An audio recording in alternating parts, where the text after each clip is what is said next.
El sonido de la bofetada congeló la casa entera. Mi madre acababa de golpear a mi esposa. Una marca roja comenzaba a formarse en la mejilla de Sofía, justo frente al enorme árbol de Navidad. Nadie dijo una sola palabra. Durante 27 años, yo había sido el puente en esta familia. El hijo mayor que siempre mantenía la paz, el que tragaba en silencio para evitar que todo se desmoronara. Mirando hacia atrás, ese golpe no fue lo que terminó con más de 2 décadas de fingir que todo estaba bien. Fue la pregunta que hizo mi hija de 11 años justo después. Pero me estoy adelantando. La Nochebuena en Dallas había comenzado con un frío penetrante. Ese tipo de frío en Texas que convierte cada respiración en una nube de vapor y hace que el pasto cruja bajo tus botas. La mansión de mi madre en la zona exclusiva de Highland Park brillaba con luces blancas y coronas de pino. Si un extraño pasara manejando por ahí, habría pensado que nuestra familia era la imagen perfecta de la prosperidad y el éxito. Yo casi me lo creía también. Sofía iba sentada a mi lado en la troca, alisando las arrugas de una bolsa de papel café que ella misma había decorado con pequeños listones rojos. Adentro iban los regalos que llevábamos. Llevaba 3 semanas enteras sentada en la mesa de nuestra pequeña cocina junto a Lucía, nuestra hija, haciendo adornos navideños a mano. Eran pequeños colibríes de madera.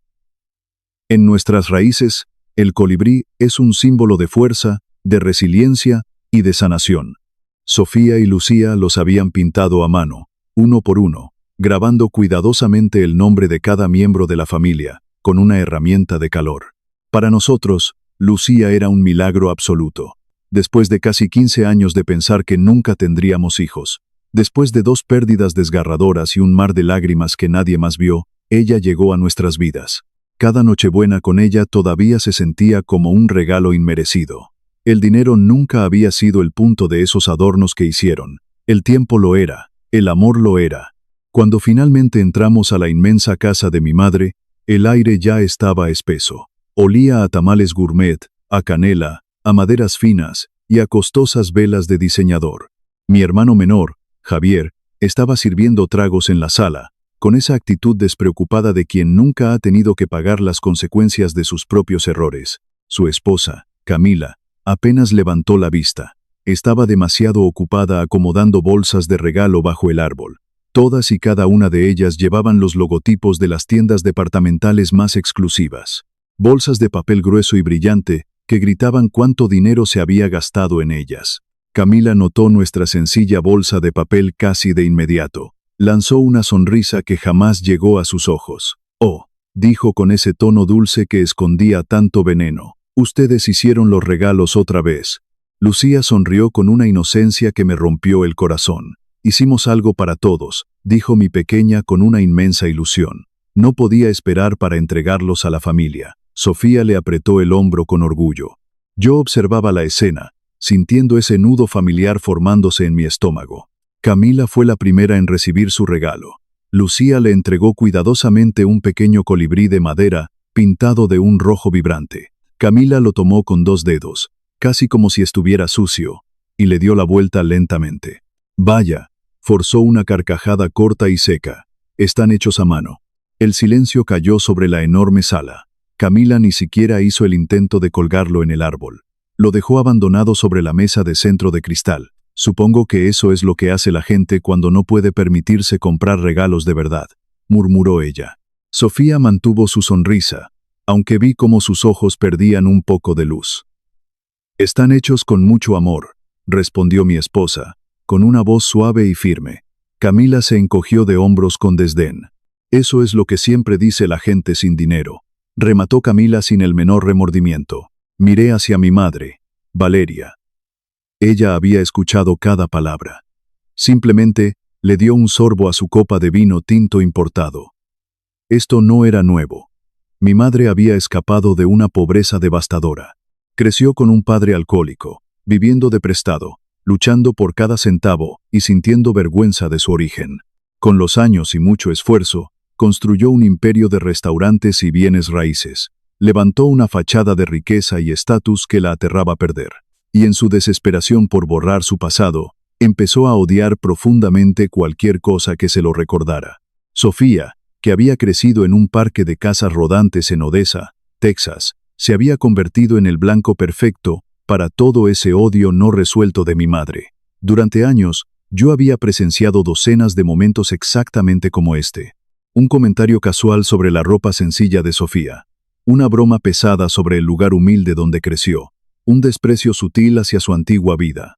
Nada lo suficientemente ruidoso como para iniciar una guerra familiar, pero sí lo bastante afilado como para dejar una cicatriz en el alma. Y cada vez, yo me convencía a mí mismo de que no valía la pena arruinar la Navidad por eso. Cada vez, Sofía lo dejaba pasar en silencio absoluto, solo por amor a mí. La cena avanzó con una tensión que se sentía asfixiante. La conversación saltó de los costosos planes de vacaciones de Javier en las montañas nevadas, a las nuevas remodelaciones en su casa. Y entonces, casi de manera casual, Camila volvió a atacar. Miró a Sofía directamente, masticando despacio. «¿Sabes?», dijo Camila, rompiendo el murmullo de fondo. «Todavía no puedo creer que Diego se haya casado con alguien que salió de las trailas». Un par de risas nerviosas flotaron alrededor de la enorme mesa de comedor. Nadie la corrigió. Nadie la detuvo.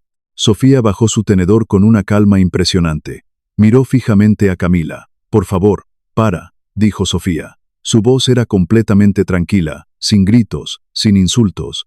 Solo 3 palabras llenas de dignidad. «Por favor, para». De repente, la silla de mi madre raspó violentamente contra el piso de madera. Valeria se levantó. Cruzó el comedor a zancadas largas, y antes de que mi mente pudiera procesar lo que estaba sucediendo, levantó la mano. Su más cingó el rostro de Sofía con un chacingo seco que resonó en cada rincón. El mundo entero pareció detenerse. El eco del golpe rebotó en las altas paredes de la mansión. Sofía ni siquiera levantó las manos para defenderse. Solo se quedó allí, congelada, respirando lentamente. Mi madre la miraba desde arriba, con los ojos ardiendo en una furia fría y calculadora. «Ella tiene razón», escupió mi madre con desprecio. «Siempre serás basura de los remolques para mí. Toma a tu hija y lárgate de mi casa ahora mismo». Nadie se movió de sus sillas. Javier clavó la mirada en su plato, cobarde como siempre. Camila cruzó los brazos como si acabara de ganar un debate. Y entonces, escuché el sonido que finalmente rompió la venda que cubría mis ojos. Una voz pequeñita y temblorosa habló justo a mi lado. «Papá», dijo Lucía. Me giré hacia ella y vi que tenía los grandes ojos oscuros llenos de lágrimas contenidas. ¿La abuela nos está corriendo porque mi mamá es pobre? Esa sola pregunta destrozó algo muy profundo e irreparable dentro de mí. Una estructura gigante de falsas lealtades que yo había mantenido de pie durante 27 años se derrumbó en un solo segundo. Me arrodillé lentamente junto a la silla de mi hija, y tomé sus 2 pequeñas manos entre las mías. «No, mi amor», le dije, mirándola directamente a los ojos, ignorando a todos los demás en la habitación. «Tu abuela simplemente olvidó cómo se ve la bondad».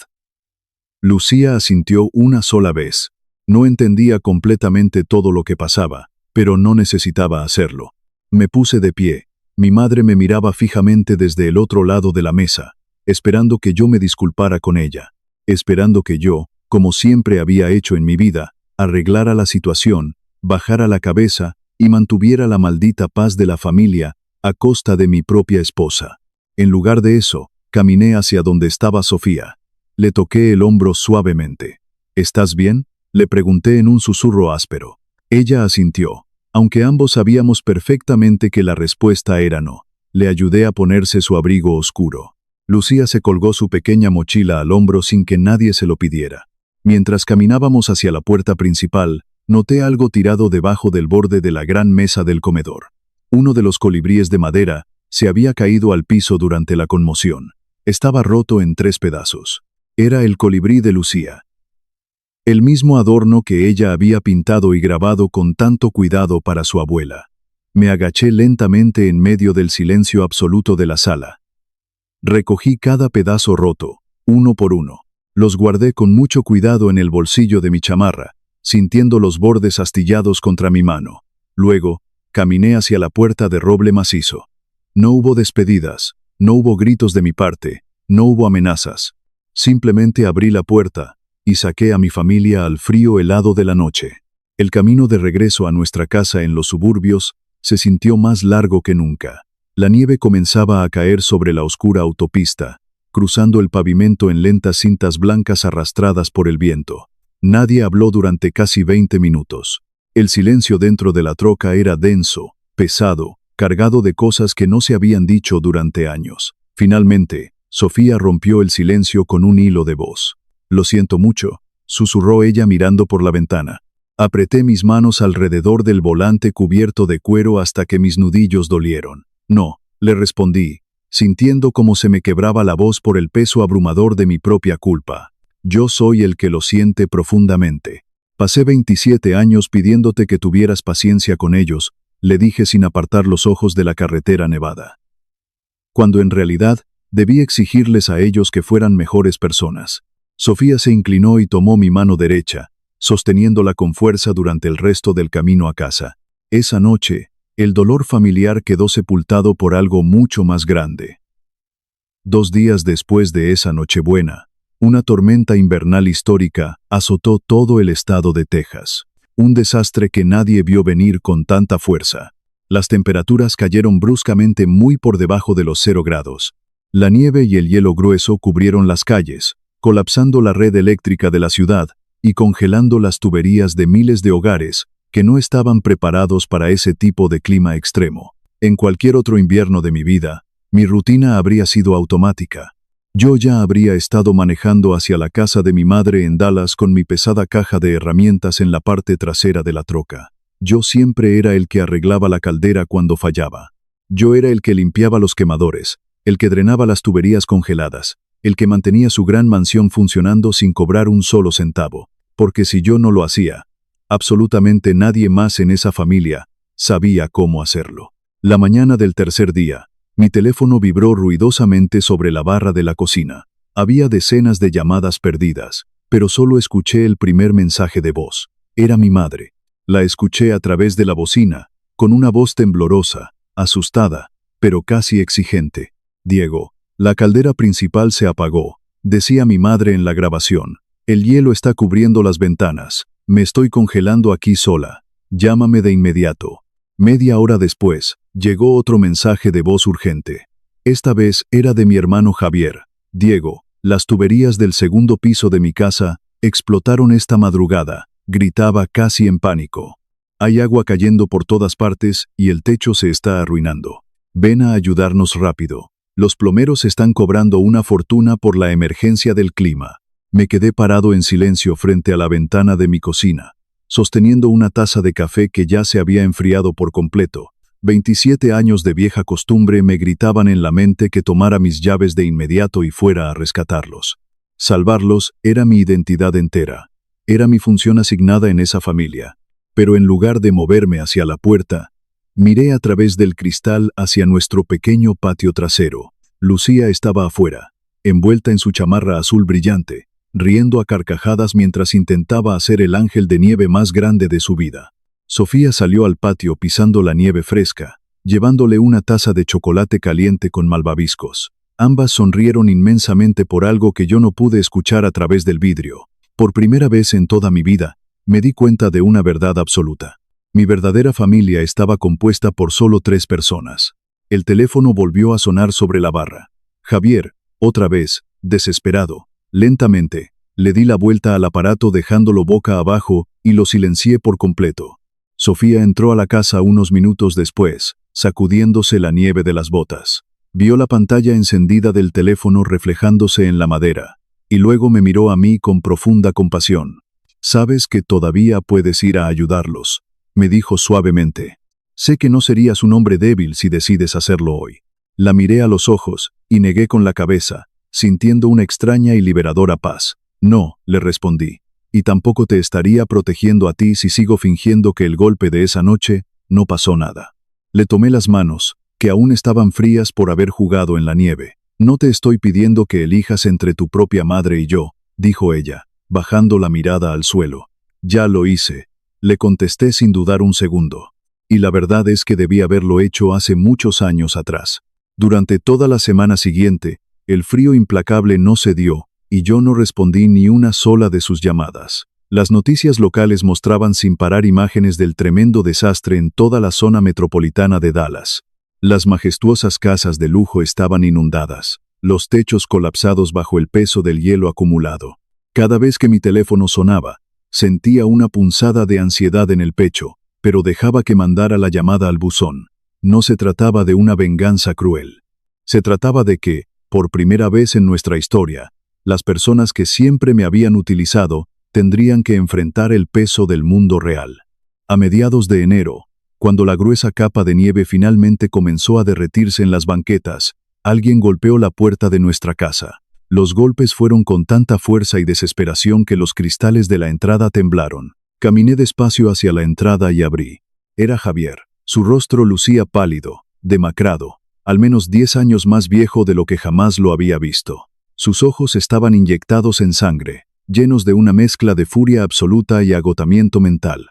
«Tienes mucho descaro», escupió mi hermano menor, cruzando los brazos para protegerse del viento frío de la mañana. No me hice a un lado para invitarlo a pasar. Me quedé de pie firmemente en el umbral, bloqueando la entrada de mi casa. «Buenos días, Javier», le respondí con una calma profunda que pareció desarmarlo por un segundo. Él ignoró mi saludo por completo. «La enorme casa de mamá se está cayendo a pedazos», me gritó, señalando en dirección a la carretera. Se le inundó todo el sótano.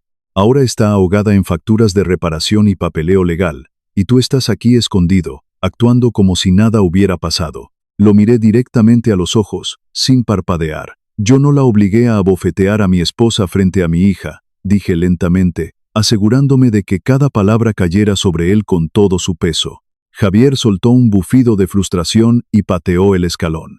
«Sabes perfectamente que esto no se trata de ese incidente», respondió elevando la voz. «Tú siempre has manejado estas cosas financieras y de la casa. Eres el hijo mayor, Diego. Así que ven y arréglalo de una buena vez». Las palabras de Javier flotaron en el aire frío que nos separaba. «Ven y arréglalo». Durante incontables años, esa simple frase habría sido suficiente para ponerme en movimiento inmediato. Me habría puesto la chamarra y habría ido a solucionar sus vidas. «Ya no, no puedo», le respondí simplemente, manteniendo mi postura. Javier me miró como si le hubiera hablado en un idioma extranjero. Su frustración inicial se transformó en una incredulidad total. «¿No puedes?», preguntó, abriendo mucho los ojos. «¿O lo que quieres decir es que no vas a hacerlo?». No lo corregí. Dejé que el pesado silencio de la mañana le diera la respuesta que necesitaba escuchar. Él se pasó ambas manos temblorosas por el cabello, dejando salir un largo y quebrado suspiro de derrota. «El problema, Diego», dijo con la voz rota y despojada de su arrogancia habitual, «es que ni siquiera sé por dónde empezar. Las tuberías, los ajustadores de seguros, los enormes impuestos atrasados de la casa de mamá. No entiendo nada de esto. Todo se está derrumbando». Por primera vez en toda su vida privilegiada, le creí. Realmente no sabía nada del mundo real. Nunca había tenido que saberlo porque yo siempre fui su escudo. Miré hacia el interior cálido de mi pasillo, hacia la vieja puerta de madera, que bajaba directamente a nuestro sótano. Detrás de esa puerta, escondida bajo mi mesa de trabajo y cubierta de polvo, había una pesada caja de cartón que yo había llenado sistemáticamente, año tras año. Esa caja contenía cada recibo original, cada costosa factura de reparación, cada pago de impuestos de propiedad, cada renovación de seguro que yo había cubierto en completo secreto. Cientos de pagos hechos de mi propio bolsillo para mantener a flote la ilusión de riqueza inquebrantable de nuestra madre. Cosas que nadie más en esa familia se había molestado jamás en notar o agradecer. Volví a mirar a mi hermano menor, viendo el verdadero pánico asomarse por primera vez en sus ojos siempre confiados. Me hice a un lado lentamente y abrí la puerta un poco más para dejarlo pasar. «Quizás», le dije en voz baja y firme, mientras señalaba hacia las escaleras, «ya es hora de que aprendas por dónde empezar». Javier bajó los escalones de madera con pesadez, haciendo eco en la vieja escalera que llevaba a nuestro sótano. Lo guié en silencio de regreso a la planta baja y luego hacia el comedor, cargando la caja de cartón entre mis brazos. Puse la pesada caja sobre la mesa principal de madera. Una pequeña nube de polvo gris se levantó en el aire cuando la dejé caer. Javier la miró fijamente, casi conteniendo la respiración, como si fuera una bomba a punto de estallar en medio de la sala. Levanté la tapa de cartón desgastado y comencé a sacar las gruesas carpetas de papel manila, una por una. Las fui alineando sobre el comedor. 2010, 2011, 2012. Todo estaba perfectamente archivado, ordenado cronológicamente y etiquetado con mi propia letra. Abrí la primera carpeta y la deslicé por la mesa hacia él. Eran los recibos originales de los impuestos a la propiedad del condado de Dallas.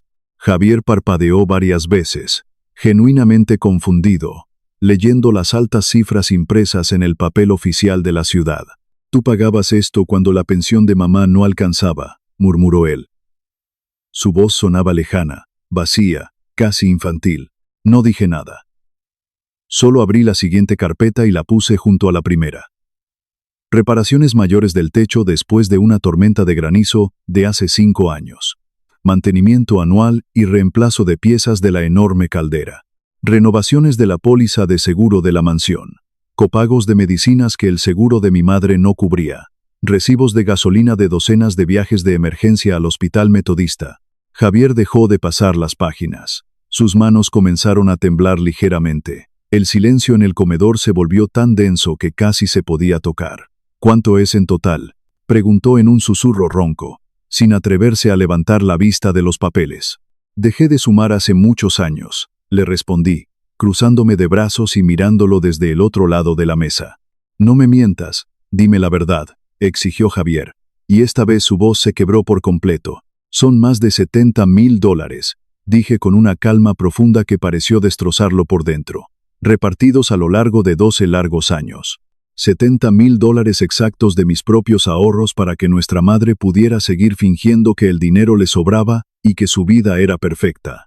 Javier se dejó caer pesadamente en la silla más cercana, como si le hubieran cortado los hilos que lo sostenían. El pánico en sus ojos se transformó rápidamente en una devastación absoluta al darse cuenta de su propia inutilidad. Toda su vida de lujos, sus vacaciones en la nieve, su despreocupación arrogante, había sido financiada indirectamente por mi silencio y mi trabajo invisible.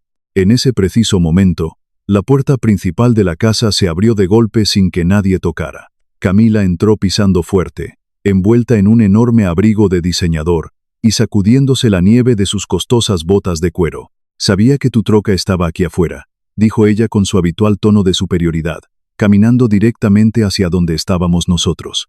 «¿Qué es toda esta basura vieja?», preguntó Camila, arrugando la nariz al ver las carpetas manchadas de polvo esparcidas por mi comedor. Tomó un recibo del seguro con desdén y puso los ojos en blanco con fastidio. «Oh, por favor», suspiró exageradamente. «Guardaste los recibos de todo lo que hiciste. Eres su hijo mayor. Los hijos deben ayudar a sus padres. Deja de actuar como un pobre mártir incomprendido». Miré a Camila fijamente a los ojos.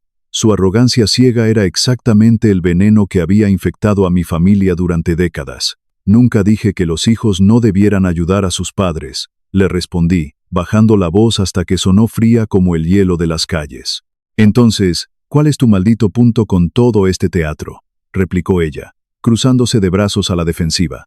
«Mi punto es el siguiente», dije cerrando la carpeta de golpe, justo frente a sus manos. «Hay una enorme y vital diferencia entre elegir ayudar a alguien por amor, y que esa persona asuma que tiene el derecho divino de exigirlo, mientras pisotea la dignidad de tu propia esposa en el proceso». Camila se quedó sin palabras. Abrió la boca para responder, pero no encontró nada que decir. Javier ni siquiera levantó la mirada para defenderla. Estaba completamente hundido en su propia miseria frente a la montaña de pruebas. Una semana después de esa confrontación, el hielo en las calles de Texas finalmente comenzó a derretirse bajo el sol, pero el frío dentro de nuestra familia apenas comenzaba a mostrar sus verdaderas consecuencias legales. Fui citado a una reunión urgente en el centro de Dallas, en la elegante oficina de Rafael. Rafael era el abogado principal de nuestra familia, un hombre mayor, de postura digna y estrictamente profesional. Él había redactado el fideicomiso familiar original junto con mi difunto padre, mucho antes de que la enfermedad se lo llevara. Entré a la enorme sala de conferencias con paneles de roble oscuro. Mi madre ya estaba sentada allí. Lucía pálida, cansada y desesperada. Camila estaba sentada a su derecha, esperando ansiosamente presenciar cómo me quitaban el control de todo. Tenían la firme intención de desafiar mi posición como administrador legal del patrimonio. Rafael entró a la sala unos minutos después, cargando un inmenso archivador negro bajo el brazo. Se sentó en la cabecera de la mesa, se acomodó los lentes y entrelazó las manos. He revisado exhaustivamente todos los documentos relacionados con el fideicomiso de la familia, comenzó Rafael, ignorando por completo la mirada impaciente y desafiante de Camila. También he revisado los registros financieros y la bitácora de mantenimiento que Diego me proporcionó voluntariamente esta mañana, continuó el abogado. Abrió el pesado archivador y comenzó a pasar páginas lentamente, asegurándose de que el sonido del papel llenara el silencio. Impuestos atrasados pagados en efectivo, seguros contra desastres, reparaciones estructurales urgentes, asistencia médica y medicinas especializadas. Rafael levantó la vista de los documentos y miró directamente a mi madre, con una expresión indescifrable. Diego ha hecho muchísimo más de lo que este fideicomiso le exigía legalmente, dijo con voz firme y clara. De hecho, el documento protege su derecho de vivir en la casa principal, Valeria, pero bajo ninguna circunstancia obliga a Diego a pagar de su propio bolsillo los gastos que exceden los ingresos reales que usted recibe. Mi madre palideció de golpe. Toda la sangre abandonó su rostro. ¿De qué estás hablando exactamente?, preguntó con un hilo de voz apenas audible. Si Diego hubiera actuado estrictamente como un administrador legal frío y calculador, Rafael hizo una pausa intencional, dejando que el peso de la realidad cayera sobre ellas. Él habría estado obligado a recomendar la venta inmediata de la mansión de Highland Park hace más de 10 años. Los costos operativos superaban por mucho lo que la propiedad podía sostener. En lugar de vender la casa y dejarla en la calle, él absorbió esos enormes costos en absoluto silencio. Nadie dijo nada. El aire en la sala se volvió denso. Camila intentó abrir la boca para argumentar sobre el deber moral y la lealtad familiar, pero Rafael la silenció de inmediato levantando una sola mano en el aire con autoridad absoluta. Su esposo eligió a Diego para este puesto porque conocía perfectamente el carácter de sus 2 hijos, dijo Rafael, entregándole una copia del testamento original a mi madre. Él sabía que Diego tomaría decisiones compasivas para protegerla. Y sabía, sin lugar a dudas, que ni usted ni Javier tenían la madurez para mantener esa casa por su cuenta. A mi madre se le cayó el mundo encima. Todo su orgullo feroz, toda esa falsa armadura de mujer de alta sociedad que había usado durante años para humillar a Sofía, se desmoronó sobre la mesa de conferencias. No le quedaba nada más que la cruda verdad. Yo no le había robado nada. Yo la había mantenido a flote. Los meses pasaron y la primavera llegó.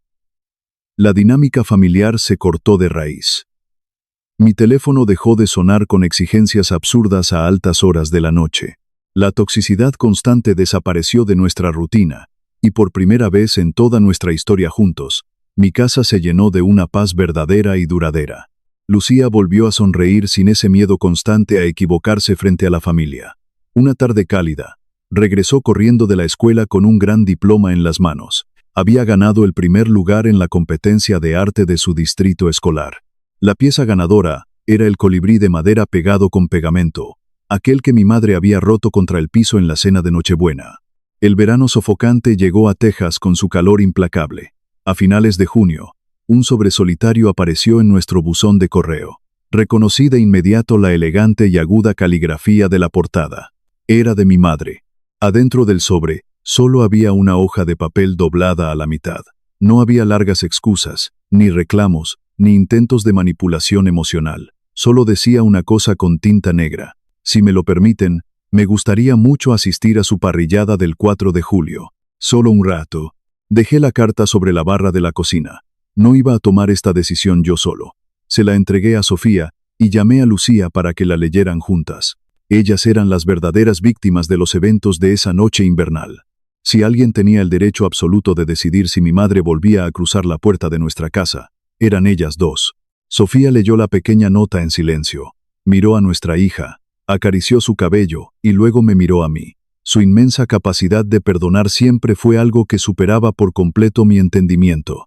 «Que venga», dijo Sofía suavemente, con una paz que solo ella poseía. El 4 de julio amaneció brillante, húmedo y caluroso. Nuestro patio trasero olía intensamente a carbón encendido, a carne asada y a la tradicional ensalada de papa que Sofía preparaba celosamente cada verano. Javier llegó temprano, trajo comida en silencio y se quedó parado cerca de la puerta del cerco, hablando poco, todavía cargando con la pesada vergüenza de todo lo que había descubierto sobre su propia vida.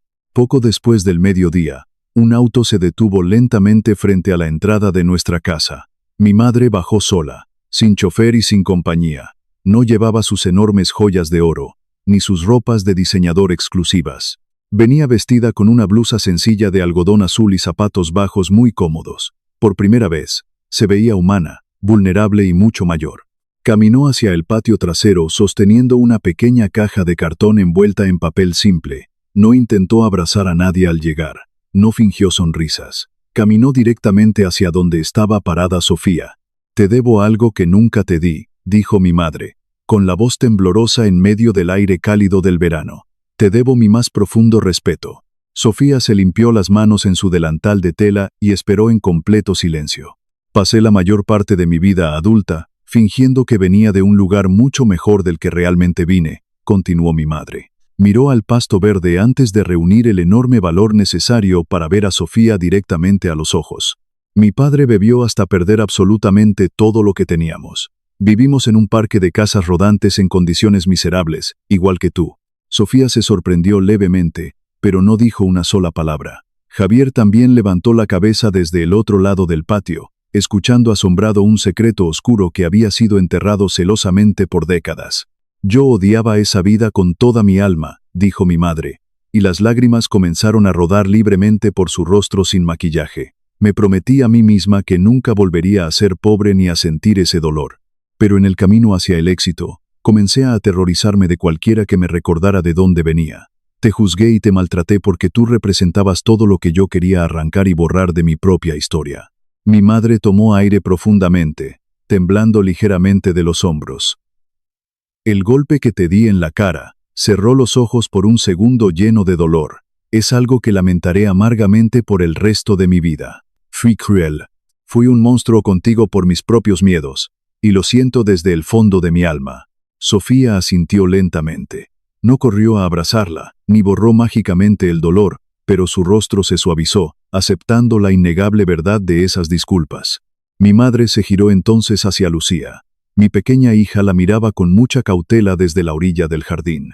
Valeria se arrodilló lentamente en el pasto, sin importarle ensuciar su ropa, y le ofreció la pequeña caja de cartón.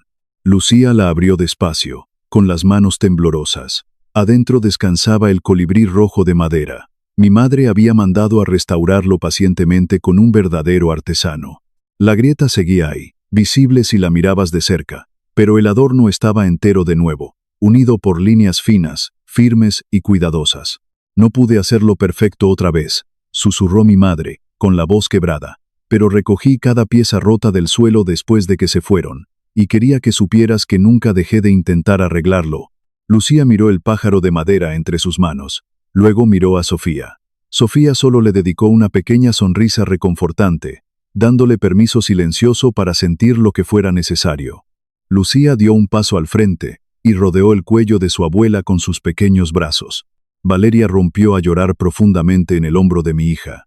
Fue un llanto desgarrador y liberador al mismo tiempo, el sonido de 27 años de odio hacia sí misma y mentiras agotadoras, desvaneciéndose por fin en el aire del verano tejano. Más tarde esa misma noche, después de que los fuegos artificiales iluminaran el cielo oscuro de Dallas y Lucía se quedara dormida en su cuarto con su colibrí reparado en la mesita de noche, Sofía y yo nos sentamos solos en el pórtico trasero de la casa. Ella recargó su cabeza en mi hombro, respirando el aire fresco de la madrugada. «Lo lograste», me dijo en un susurro cargado de alivio. «Finalmente lograste proteger a tu familia». Le di un sorbo a mi café oscuro, mirando la tranquilidad de la noche en nuestro patio. Lo extraño y maravilloso de poner límites estrictos es que no siempre alejan a las personas para siempre. A veces, esos límites se convierten en el único puente lo suficientemente sólido y honesto como para reconstruir una relación rota de la manera correcta. Si hay una gran lección que toda esta experiencia me enseñó, es que el amor familiar genuino nunca, bajo ninguna circunstancia, debería obligarte a sacrificar la dignidad de tu propia familia. Las personas que realmente te aman eventualmente aprenderán a respetar tus límites, o con el tiempo te demostrarán, sin lugar a dudas, por qué tuviste que poner esos límites en primer lugar. Si alguna vez has tenido que elegir entre mantener una paz falsa y proteger a los que más amas, espero que sepas que tomaste la decisión correcta, y sobre todo, espero que sepas que no estás solo.